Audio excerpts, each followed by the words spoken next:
Hello दोस्तों, नमस्कार। बहुत बहुत स्वागत है आप सबका हमारे यूट्यूब चैनल पर।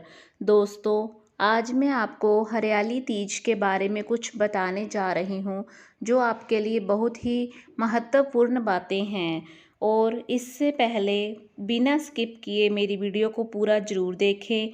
मेरे चैनल को सब्सक्राइब करें और नीचे दिए गए बेल आइकन पर एक क्लिक करें। और मेरी वीडियो अच्छी लगे तो प्लीज़ एक लाइक ज़रूर करें। आज मैं आपको बताने जा रही हूँ कि हरियाली तीज क्यों मनाई जाती है और इसकी पूजा कैसे की जाती है और पूजा का मुहूर्त क्या है, इसमें हरे रंग का महत्व क्या है और इसमें कैसे मनाते हैं ये तीज, मुख्य इसकी रस्में क्या हैं, इस दिन का पूजा विधान क्या है और साथ में कुछ उपाय भी बताने जा रही हूँ। हरियाली तीज को सावन के विशेष पर्वों में से एक माना जाता है।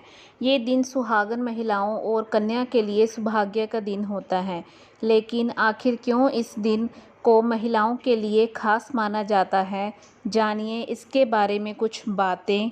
हर साल श्रावण मास के शुक्ल पक्ष की तृतीय तिथि को हरियाली तीज का त्यौहार मनाया जाता है। ये दिन महादेव और माता पार्वती को समर्पित होता है। मान्यता है कि इस दिन महादेव ने माता पार्वती की तपस्या से प्रसन्न होकर उन्हें विवाह के लिए हाँ कहा था।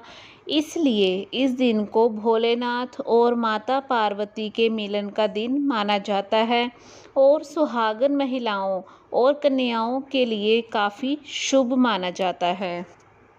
इस बार हरियाली तीज 31 जुलाई रविवार के दिन मनाई जाएगी।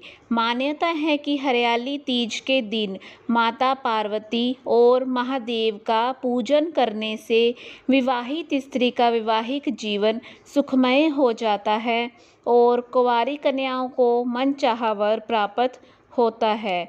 जानिए श्रावण मास से जुड़ी शिव पार्वती की कथा। कहा जाता है कि मां पार्वती ने शिव को पाने के लिए 107 जन्म लिए थे। 108वें जन्म में उन्होंने शिव को पाया था। पौराणिक कथा के अनुसार माता सती ने हिमालय राज्य के घर पार्वती के रूप में पूर्ण जन्म लिया था। तब उन्होंने शिव को पति के रूप में पाने की कामना की थी। लेकिन तभी नारद मुनि राजा हिमालय से मिलने उनके पास गए और माता पार्वती से शादी के लिए भगवान विष्णु का नाम सुझाया। इससे हिमालय राज बहुत प्रसन्न हुए और पार्वती जी का विवाह विष्णु जी से करवाने को तैयार हो गए। जब माता पार्वती को ये पता चला कि उनका विवाह विष्णु भगवान से तय कर दिया गया है, तो वो काफ़ी निराश हो गई और दुख में आकर वो एकांत जंगल में चली गई। उन्होंने वहाँ रेत से शिवलिंग बनाया और महादेव को पति के रूप में प्राप्त करने के लिए अनेक वर्षों तक कठोर तप किया था। उन्होंने तपस्या के दौरान अन्न जल सब कुछ त्याग दिया था। उस समय माता पार्वती सूखे पत्ते चबाकर अपना दिन व्यतीत करती थी। उस समय माता पार्वती के सामने कई तरह की चुनौतियां आई, लेकिन उन्होंने किसी बात की परवाह नहीं की। जब गिरिराज को अचानक पार्वती जी के गुम होने की सूचना मिली तो उन्होंने उनकी खोज में धरती पताल एक करवा दिया, लेकिन वो कहीं भी नहीं मिली। उस समय माता पार्वती वन में एक गुफा के अंदर शिव की आराधना में लीन थी।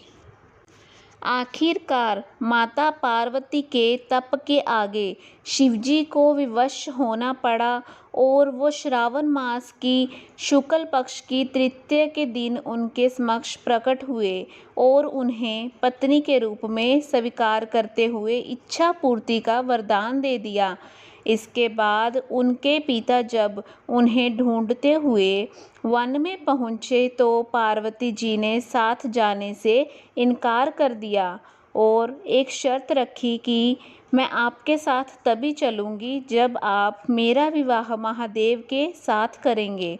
हारकर पर्वतराज को पुत्री पार्वती हठ माननी पड़ी और वे उन्हें घर वापस ले गए। कुछ समय बाद पूरे विधि विधान के साथ शिव और पार्वती का विवाह संपन्न हुआ। इसलिए श्रावण मास के शुक्ल पक्ष की तृतीय तिथि को महादेव और माता पार्वती के मिलन का दिन कहा जाता है। शिवजी ने इस दिन माता पार्वती के तप से प्रसन्न होकर कहा था कि इस दिन तुमने मेरी आराधना करके जो व्रत किया था उसी के परिणाम स्वरूप हम दोनों का विवाह संभव हो सका। आज के बाद जो भी स्त्री इस व्रत को पूर्ण निष्ठा से करेगी उसे मैं मनवांछित फल दूंगा। उस स्त्री को तुम्हारी तरह अचल सुहाग प्राप्त होगा। इसलिए ये दिन सुहागन महिलाओं और कुंवारी कन्याओं दोनों के लिए सौभाग्य का दिन माना जाता है। ऐसे करें इस व्रत का पूजन। सबसे पहले महिलाएं स्नान आदि से निवृत्त होकर नए वस्त्र पहन लें और उसके बाद महादेव और माता पार्वती की प्रतिमा रखकर व्रत या पूजन का संकल्प लें। फिर महादेव चंदन और माता पार्वती को सिंदूर लगाएं। धूप, पुष्प, वस्त्र, सुहाग का सामान आदि अर्पित करें और हरियाली तीज की कथा पढ़ें। चावल और बेसन की मिठाई बनाकर भोग लगाएं। भोग के 4 हिस्से करें। एक खुद लें, एक सास को दें, एक गाय को खिलाएं और एक किसी कन्या या पंडित को दे दें। अगर व्रत का संकल्प लिया है तो दिन भर व्रत रखें और फलाहार ले सकती हैं। शाम को चंद्रमा को देखकर ही व्रत खोलें। पूजा का शुभ मुहूर्त। आषाढ़ माह के शुक्ल पक्ष की तृतीय तिथि 31 जुलाई को सुबह 6:32 से शुरू होगी। जो महिलाएं पूजा करना चाहती हैं वह 6:32 से 8:30 तक पूजा कर सकती हैं। इसके अलावा प्रदोष काल में पूजा का मुहूर्त शाम के समय 6:33 से रात 8:50 तक रहेगा। हरियाली तीज के दिन महिलाएं साज श्रृंगार करके हाथों में मेहंदी लगाकर झूलों पर सावन का आनंद लेती हैं। जिस विवाहित महिला का पहला तीज व्रत होता है वह ससुराल में नहीं रखा जाता बल्कि मायके में रखा जाता है। इस दिन हरे रंग का क्या महत्व होता है?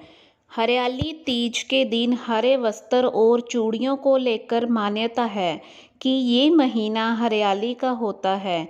हरे रंग को शांति प्रदान करने वाला रंग माना जाता है और साथ ही हरा रंग खुशहाली का भी प्रतीक होता है।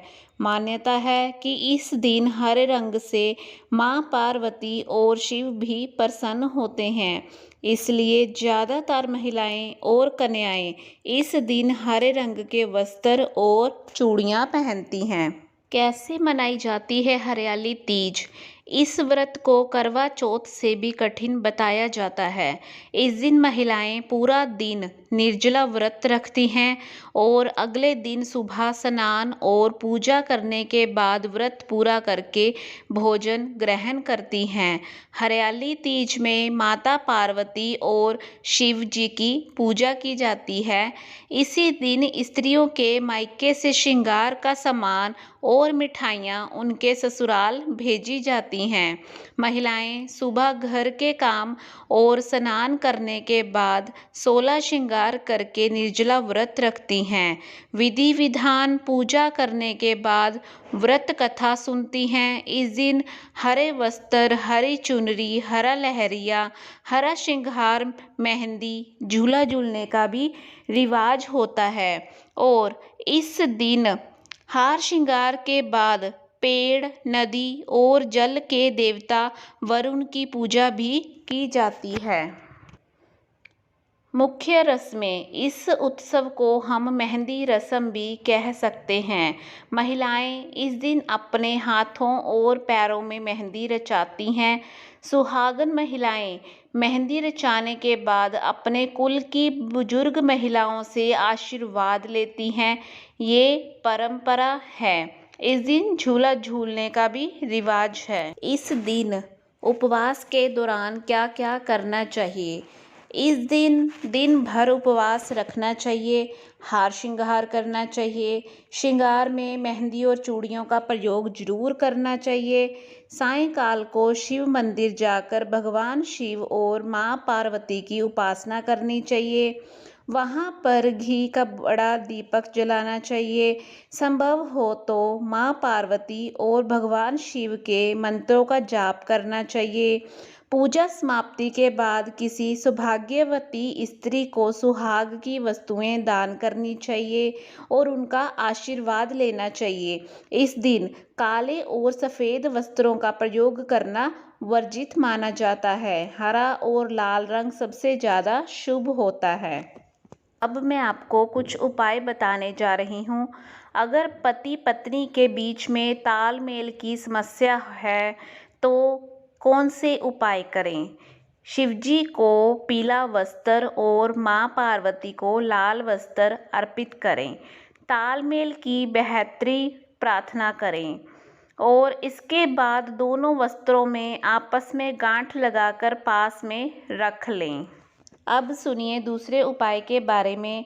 पति पत्नी को एक दूसरे से दूर दूर रहना पड़े तो क्या उपाय करें? भगवान शिव को फूल, बेल पत्र, अबीर, गुलाल अर्पित करें। माँ गौरी को चांदी के पात्र में सिंदूर अर्पित करें। आपस में साथ साथ रहने की प्रार्थना करें। अर्पित किया हुआ सिंदूर नियमित प्रयोग करें।